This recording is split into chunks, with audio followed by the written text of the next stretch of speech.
কি গো গিন্নি, এটা কিসের ফর্দ? কোনো অনুষ্ঠান হবে নাকি? বিয়ে হবে গো। বিয়ে? কার বিয়ে? ভগবান শিবের সাথে দেবী পার্বতীর বিয়ে। সামনেই শিব নেই? হ্যাঁ, তা মনে আছে, কিন্তু এই ফর্দটা কি জন্য গিন্নি? আমি শিবরাত্রির দিন বিকেলে বাবার মাথায় দুধ ঢালতে যাব, তাই তোমাকে আগে থেকে লিখে দিলাম কি কি লাগবে। সব আগে আগে নিয়ে আসবে। হ্যাঁ, দেখি কি লেখা আছে। দুধ 1 সের, গঙ্গা জল, নারকেল, ঘি, মধু, দই, সন্দেশ, রসগোল্লা, আকন্দ ফুলের মালা, ধূপ, মোমবাতি, 108টা বেলপাতা, ধূত্র ফুল, নীলকণ্ঠ ফুল, লাল পাড় সাদা পাটের শাড়ি। ওরে বাবা, এত কিছু! হুম, এখন ওরে বাবারে মারে কিছু চলবে না, চলবে না। আর আগে থেকে লিখে দিয়েছি, আমি কোনো বায়না শুনবো না। হ্যাঁ, যদি না নিয়ে আসো তাহলে কিন্তু চলে যাব। হ্যাঁ, বলি, শিবরাত্রির দিন তো মেয়েরা বাবার মাথায় দুধ জল ঢালে বাবার মতন স্বামীর কামনায়। তা আমি তোমার স্বামী তো উপস্থিত, তাই এত কিছু। তোমার মঙ্গল কামনায় গো। তুমি আর বাড়তি কথা বলবে না, যা বলেছি সেদিন নিয়ে আসবে। হ্যাঁ, বেশ বেশ, ঠিক আছে বাবা, ঠিক আছে। তাহলে আমি এখনই যাই, সব দোকানে দোকানে বায়না করে আসি। সেদিন তো এইসব জিনিসের চাহিদা তুঙ্গে থাকে। হ্যাঁ, তা যাও, সেটাই বুদ্ধিমানের কাজ হবে। হ্যাঁ,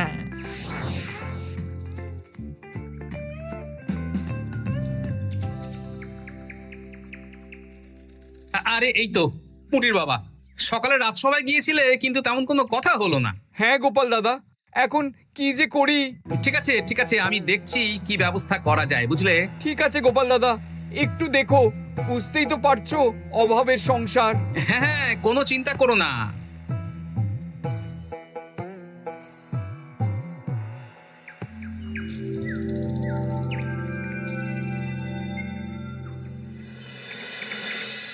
আচ্ছা, আজ তাহলে শিবরাত্রির আয়োজন নিয়ে আলোচনা হোক।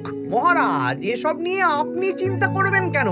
আরে আমার মতন একজন মন্ত্রী থাকতে আপনার মাথা ঘামানোর কোনো দরকারই নেই। না না মহারাজ, একদম মন্ত্রী মশাইকে দায়িত্ব দেবেন না। উনি প্রত্যেকবার দায়িত্ব নিয়ে সব তালগোল করে দেন, আর সব শেষে বলেন আমার ভুল হয়ে গেছে, আমাকে ছেড়ে দিন। এই গোপাল গোপাল, একদম বাজে কথা বলবে না। আমি এখন ভালো হয়ে গেছি। ভালো না কালো? মহারাজ মহারাজ, আপনি আমাকে দায়িত্ব দিন, আমি সব সামলে দেব। সব কাজ সবাই মিলে করলেই তো ভালো। পুজো পাঠের দায়িত্ব আমার, বাকি আমি জানি না। সে ঠিক আছে, কিন্তু পুজোর জোগাড় অনেক দায়িত্ব, সব হিসেব করে কেনাকাটা করতে হয়। সবচেয়ে বড় ব্যাপার, তার জন্য সৎ হতে হয়। আমি কি অসৎ নাকি? আমি সব দায়িত্ব নেব। না, আমি নেব। আমি নেব। আমি। আহ, চুপ চুপ, একদম চুপ। গোপাল দায়িত্ব নেবে না মন্ত্রী, সেটা তো বিচার করতে হবে। কিভাবে বিচার করবেন মহারাজ? হ্যাঁ, একটা বুদ্ধির পরীক্ষা নেওয়া হবে। আমি এখন গোপালের চেয়ে অনেক বুদ্ধিমান হয়ে গেছি। তাহলে তো ভালো, তুমি গোপালের বুদ্ধির পরীক্ষা নাও। যদি গোপাল জিতে যায় তাহলে গোপালই দায়িত্ব পাবে, নইলে তুমি। ঠিক আছে, আমি এক্ষুনি প্রশ্ন করছি। হ্যাঁ হ্যাঁ, করুন করুন। হ্যাঁ, এমন কি জিনিস যা তুমি যতই খাও পেট ভরবে না? বাবা, মন্ত্রী কি প্রশ্ন করলে! গোপাল, বলো বলো বলো। এবার জমবে মজা। বেশ, তাহলে বলি। হ্যাঁ, বলো বলো। উত্তর হলো বাতাস। যতই খাও পেট ভরে না। গোপালের কি বুদ্ধি! ও মন্ত্রী মশাই, গোপাল তো প্রথম দানেই বাজিমাত করে দিল। হ্যাঁ, প্রথমটা তো সহজ ছিল। ঠিক আছে, এতই যদি বুদ্ধিমান হও তাহলে আরেকটা পরীক্ষা দাও। হ্যাঁ মন্ত্রী, বলো। এবার আপনারা একটু অপেক্ষা করুন, আমি আসছি।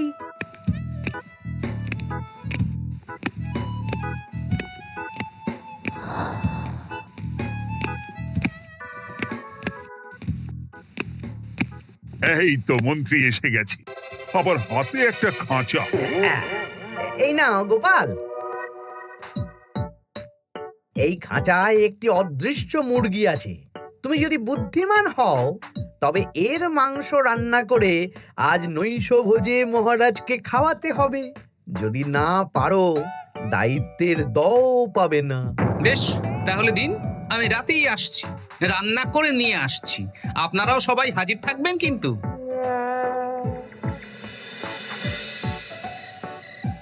এই সেরেছে, গোপাল যে এখনো এলো না। গোপাল নির্ঘাত ফেসেছে। এই তো চলে এসেছি। এ কি গোপাল, তুমি তো খালি হাতে। মাংসের ঝোল রেথেও এনেছি। কই গোপাল, অদৃশ্য মুরগির ঝোল কোথায়? হ্যাঁ, কোথায় গোপাল? আহ, মহারাজ, অমন সুস্বাদু মুরগি আমি আগে কখনো খাইনি। আমি সেটা রান্না করে রাজপ্রাসাদের প্রধান ফটকের বাইরে রেখে এসেছি। মস্করা হচ্ছে? চলুন তো গিয়ে দেখি। হ্যাঁ, চলো তো।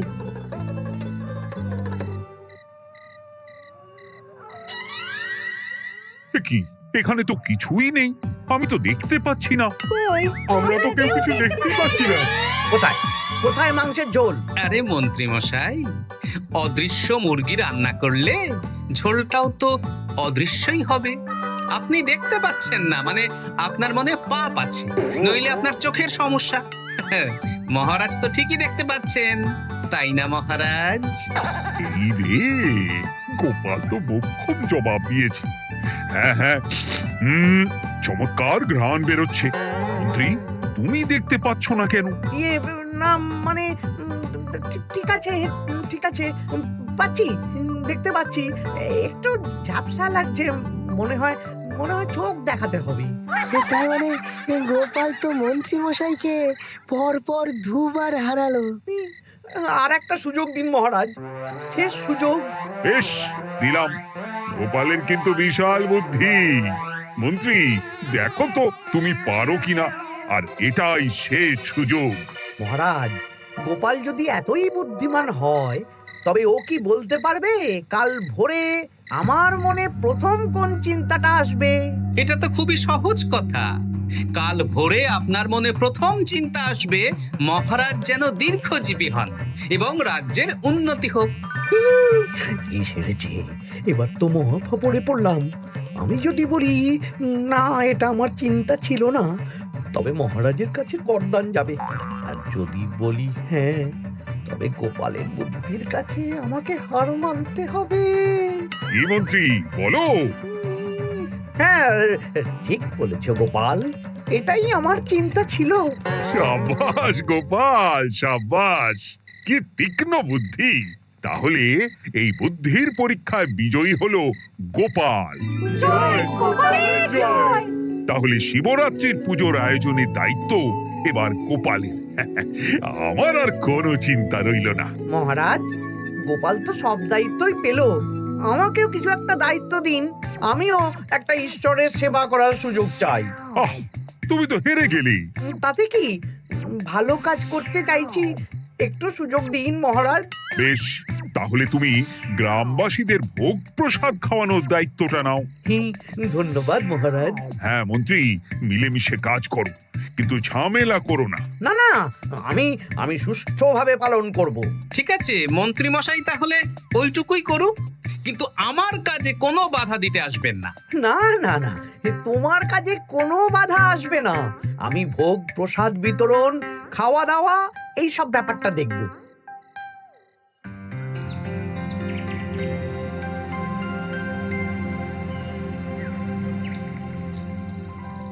বলুন মন্ত্রী মশাই, সকাল সকাল ডেকে পাঠালেন।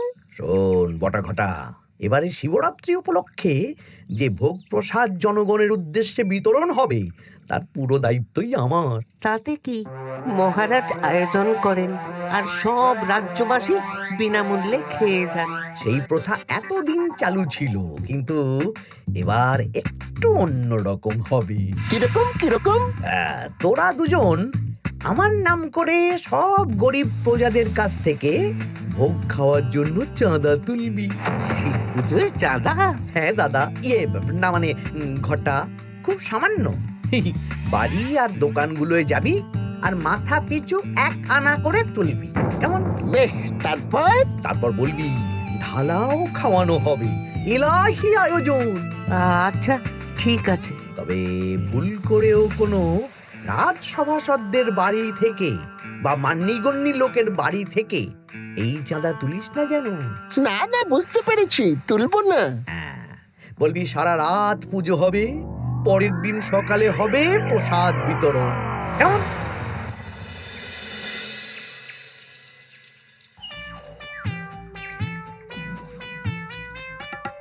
বলা এবারে শিবরাত্রি উপলক্ষে যে পূজা হবে তার ভোগ প্রসাদ খাবে তো? নিশ্চয়ই নিশ্চয়ই। এবারে সব দায়িত্ব মন্ত্রী মশাইয়ের, ইলাহি আয়োজন। তা তোমাদের বাড়িতে কতজন সদস্য? আমি আর আমার গিন্নি দুজন। তাহলে দুয়ানা দাও, এক আনা করে দুজন। হ্যাঁ, আবার অর্থ দিতে হচ্ছে। হ্যাঁ, ইলাহি আয়োজন, তাই এই সামান্য অনুদান। আচ্ছা বেশ, এই নাও দুয়ানা। চিন্তা করো না ভোলা, এমন খাওয়ানো হবে না। রাতের বেলা শিব পুজো আর পরের দিন সকালে জীব পুজো। বাবা বাবা বাবা, সব দোকানে দোকানে আমি যাচ্ছি, আর তুই লোকজনের বাড়ি বাড়ি যা। বেশ। রে, কত হলো? অনেক হয়েছে মন্ত্রী মশাই, এই দেখুন।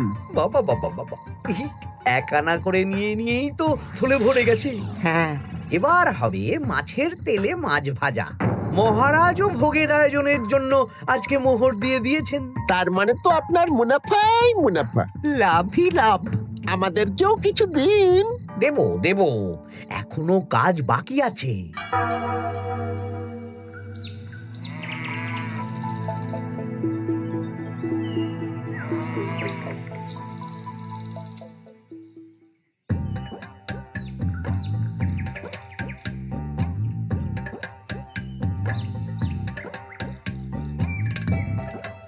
আরে আরে গোপাল দাদা যে এত কিছু কি নিয়ে যাচ্ছ? এই তো শিবরাত্রির পুজো উপলক্ষে দশকর্মার বাজার রাজবাড়ি নিয়ে যাচ্ছি। এবারে তো এলাহি ভোগের আয়োজন। রাতের বেলা শিব পুজো আর পরের দিন সকালে নাকি জীব পুজো। মন্ত্রী মশাই দায়িত্ব নিয়ে খাওয়াচ্ছেন। না না, খাওয়ার আয়োজন তো এমন কিছু নয়। আমি যতদূর জানি ওই খিচুড়ি, আলুর দম, ছেঁচড়া, পায়েস, চাটনি আর একটা করে মিষ্টি। আর যতদূর জানি এই ভোগ খাবার জন্য সব গ্রামবাসী থেকে মাথা পিছু এক আনা করে নিয়েছেন। হ্যাঁ, ভোগের প্রসাদ তো বিনামূল্যে। মন্ত্রীমশাই এক আনা করে মাথা পিছু নিয়েছেন? হ্যাঁ গো, এরকম তো কথা ছিল না। আচ্ছা আচ্ছা, আমি দেখছি কি করা যায়। দেখছি আমি দেখছি।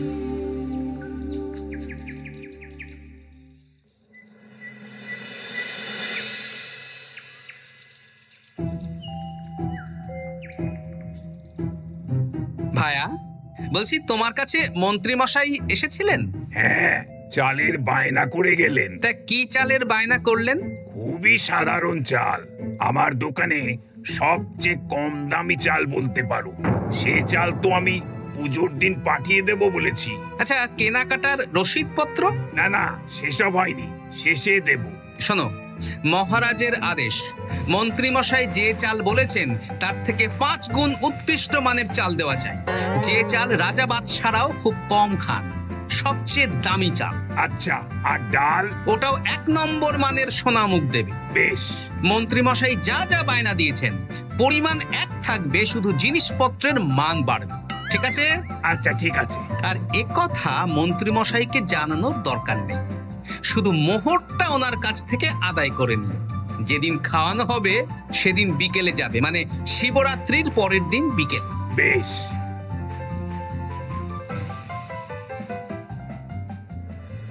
নাও ধরো গিন্নি, যা যা বলেছিলে সব কিনে এনেছি। এবার আমি মন্দিরে গেলাম, কেমন? ঠিক আছে গো, তুমি কি ভালো। হ্যাঁ, দীক্ষেতা। চললাম এখন ভিড় সামলাতে।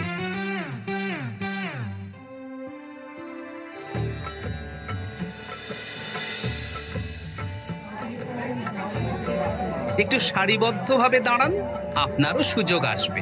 বাবা কাউকে ফিরিয়ে দেবে না। দেখো মন্ত্রী, দেখো গোপাল কি সুন্দর ভিড় সামলাচ্ছে। ওকে তো এই জন্যই দায়িত্ব দেওয়া। হ্যাঁ, তাই তো দেখছি। ওম নমঃ শিবায়। হে ভোলানাথ, দেবাদিদেব মহাদেব সকলের কল্যাণ করুন। জয় দেবাদিদেব মহাদেবের জয়। হে ভোলেনাথ মহেশ্বর, মঙ্গল করো বাবা।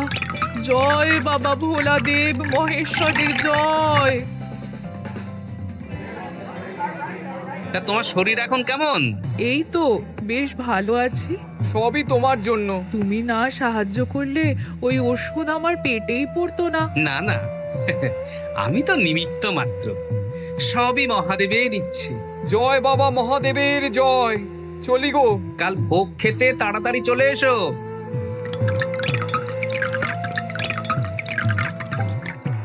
জয় দেবাদিদেব মহাদেবের জয়।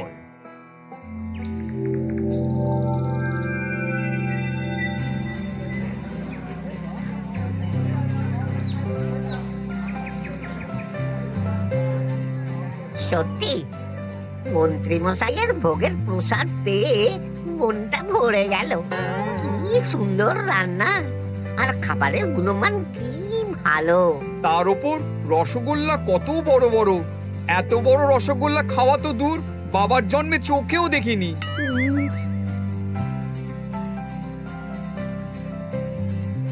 এই সেরেছে।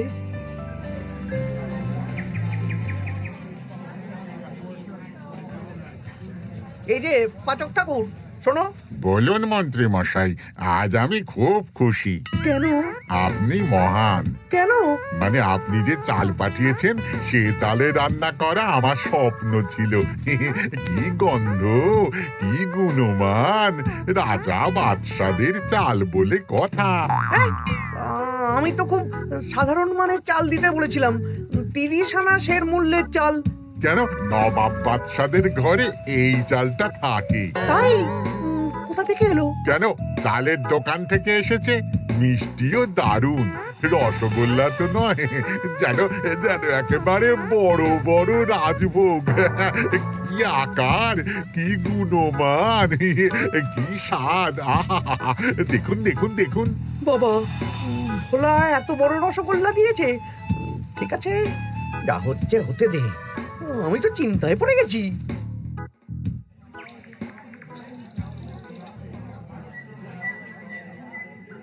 মন্ত্রী, তুমি ঠিক করেছো, হ্যাঁ? তোমার নামে তো সবাই সুখ্যাতি করছে। না না, এই আর কি। আমি যা অর্থ দিয়েছি এই আয়োজনের জন্য তো তার চেয়ে 5 গুণ বেশি মোহর লাগবে, কিন্তু তুমি কি করে করলে? মন্ত্রীমশাই সত্যিই ভালো হয়ে গেছেন। দেখো গোপাল, দেখো, মন্ত্রী সত্যি বদলে গেছেন। সবই তো জনগণের সেবার জন্য। কে জানে বাবা, কি গড়বড় হয়ে গেল।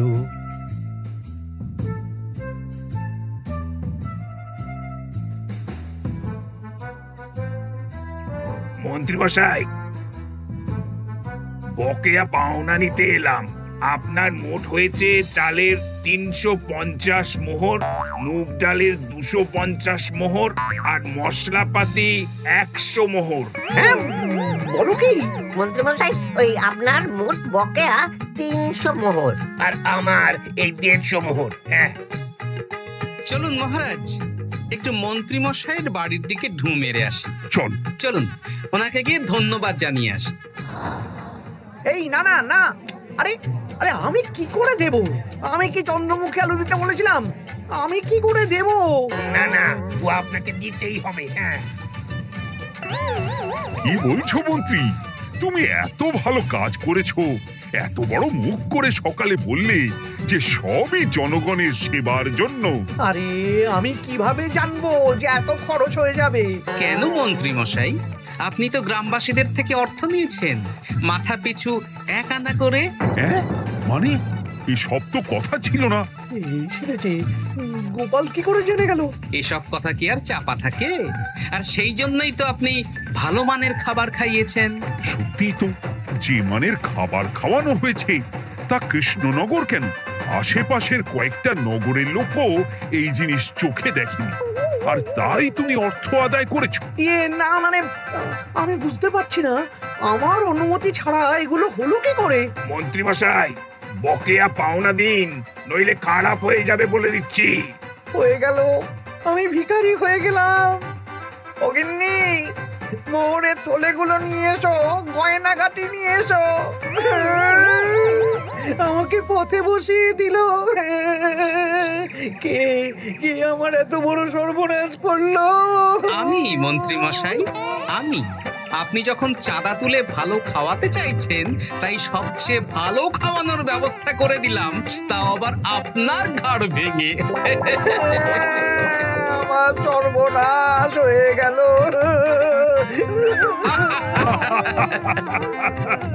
জয় মহাদেবের জয়। হাসির রাজা, জ্ঞানের রাজা, রসিক রাজা।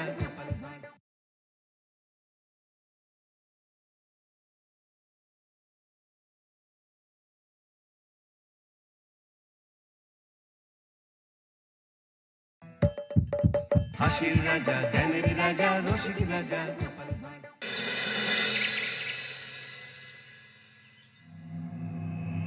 তখন থেকে মহারাজ কি লিখছেন খাতায়? মনে হচ্ছে সকাল থেকে চিন্তা ওনার মাথায়। হ্যাঁ, তাই মনে হচ্ছে। আমাদের সাথে কোনো কথাই বলছেন না, শুধু লিখে চলেছেন।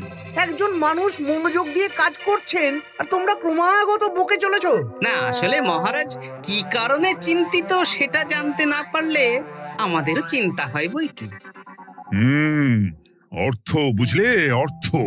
রাজকোষের অবস্থা খুবই খারাপ, আর সামনেই তো শিবরাত্রি পুজো। কিভাবে যে কি হবে কিছুই বুঝতে পারছি না। মহারাজ, এরকম হলে এবারে কিভাবে পুজো হবে? শিবরাত্রির পুজোয় তো অনেক খরচ। এত লোকজন আসেন, তাদের জন্য ভোগের প্রসাদের ব্যবস্থা করা তো মুখের কথা নয়। এবার তোমাদের সবাইকে দায়িত্ব নিতে হবে। আমরা সবাই? কি দায়িত্ব মহারাজ? আমি গতকাল তোমাদের রানীমার সাথে এই ব্যাপারে কথা বলেছি। রানীমা কি বললেন মহারাজ?